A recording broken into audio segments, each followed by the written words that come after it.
Area where you can see there's a single challenge to unlock them. Every one of them has had a moment in history, a particular race, a particular moment in time where he was doing something special. So we picked them up and we recreated that particular challenge. So you're going to see the footage of that day, and you're going to be given some goals, and you can enter and do just the same as he had done in the past. So achieve the goal and you unlock the rider with a bronze level. But perfect your goal and you're going to be given a silver medal, so that you can use the bike also with your own custom rider. And with your own custom rider you'll be able to do anything like online races, championships. Go even better and you unlock the gold with some other prizes. So the most desired prizes are just at the grasp of a bronze level, but if you want to be a completionist you can go up to gold level in all the challenges. And this is very nice because there are some beloved riders like some old Valentino Rossi, but also Simoncelli or Daijiro Kato. So many riders returning from the past, and they are absolutely in the hearts of our players. And viewers will be seeing some of the gameplay from the game this year. So with that in mind as well, how different is it in terms of the physics and the graphics compared to last year? Yeah, we're watching right now a challenge that is the one to unlock Nicky Hayden with a race in Laguna Seca. This is a good occasion to say also that we have some historical tracks. Yes. That are Laguna Seca, Donington, and a special layout of Catalonia. Some real fan favourites there. Yeah, absolutely. And when you unlock the rider, you see you can run races, championships, online races. But we were talking about the physics. Physics are very, very important. Sometimes we don't discuss enough about some aspects because we have so many things that are completely new to the game, like the AI or the online support, so that sometimes it slips our mind. So yes. We don't even cover enough some crucial parts. The physics are very different from 2018. They've been revamped in many areas, but most important, the tires. What we call the tire model, so the system, the simulation of the tire, how it works, is important, because we have temperature of the tire, we have temperature of the tarmac, we have your riding style, you have the way the tire wears, depending on all these parameters, and you have the grip resulting from all of this. So around it's more important, the tire management, the temperature. There's even a signal in the user interface to tell you exactly the temperature, because you need to know when you're overheating or not heating up enough the tire. So it's been a crucial part, because in MotoGP it's really a debated point. They always discuss about the real choice of tires for the race, for the qualification, what's best. It's not obvious that a soft tire will perform better in a very hot day, for example. So and as we can see, you can choose the tire, and if you choose to add tire wear, you can put back a tire in stock. So even a partially used tire, you can even pick it up later on. That's one thing that we didn't have. So we put a lot of attention and we try to recreate the things that matter, that are really important in the real MotoGP. And graphics.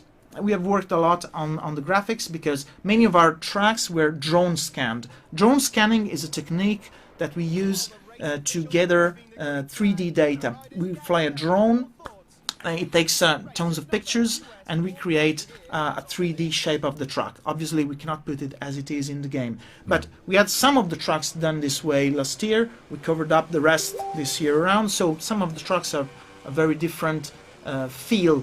It's subtle sometimes, but it's different and it's more realistic. Yeah, Austin's a good choice as well, isn't it? With the hills, yeah, there's elevations, the the banking of the corners. It's important. You notice it also in Mugello. So it's something that makes a difference.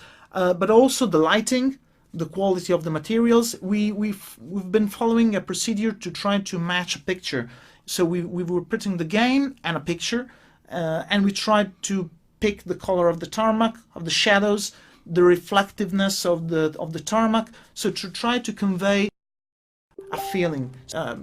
This weekend comes Mugello. If it's hot and it's a hot day in June in Italy, you expect to have a feeling of a very hot and bright day. Or instead, if it's raining, you want to have a feeling of cold. So it's something subtle. We've been following through several iterations, but I think we have achieved a very, very different feel from the graphics department from MotoGP 18. Yeah, I mean, we've gotten into real small details that make a big difference there, and we should say that this isn't possible really without Epic Games giving us the Unreal Engine to work on as well. And we spoke to someone in advance of the live stream to give a little bit of insight into how it works. So we spoke to Mario Palermo, a technical evangelist, and we asked him what are sort of the main benefits of using the engine for a game like this. And also, when you speak to a lot of developers who use the engine, they talk quite regularly about how it makes people work together a lot to make a real nice package at the end of it. So here's his thoughts on the game.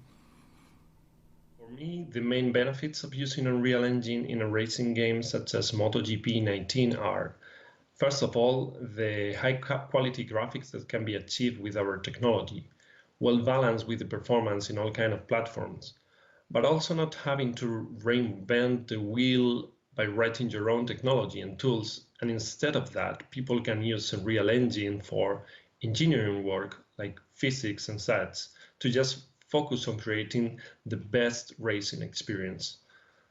And about your second question, yes, we are really happy that you appreciated the way Unreal Engine interacts with artists, designers, programmers, iterating together. We have always had this huge focus on creating tools that empower everyone in the development process. And we will continue down that path in the future, improving our tools already well proven in the industry. We see so many possibilities, for example, like creating an easier and more widely accessible scripting. We're also working already in modeling tools inside the editor, and we will continue to grow Niagara, our new paradigm for creating special effects. And on top of that, we're working on a really cool multi-user editing environment that will allow developers to have like a multiplayer environment inside the editor. So thank you and goodbye. So we've talked a lot about some of the aspects that fans are going to notice straight away when they start playing the game, but there's one element to it which really excited me when I got to experience the early stages of it, and that's what's called the Nerve AI, which sounds so futuristic, but tell us a little bit about what it is, how it works. Well, it is futuristic because it's something that it didn't happen at this stage, at this level, into a video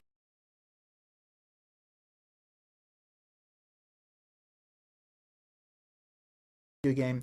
It's something I start to cover what was the AI before to fully understand. Absolutely. Before we had an AI that was traditional, so designers were drawing the ideal line, so the AI could stick to that line, and the more it was moving away from it, the more the AI was not sure of its actions. And there were a lot of rules, like brake when you're at a certain threshold of speed, and if you have someone in front, try to do this and do that. So you exactly say to the AI what to do.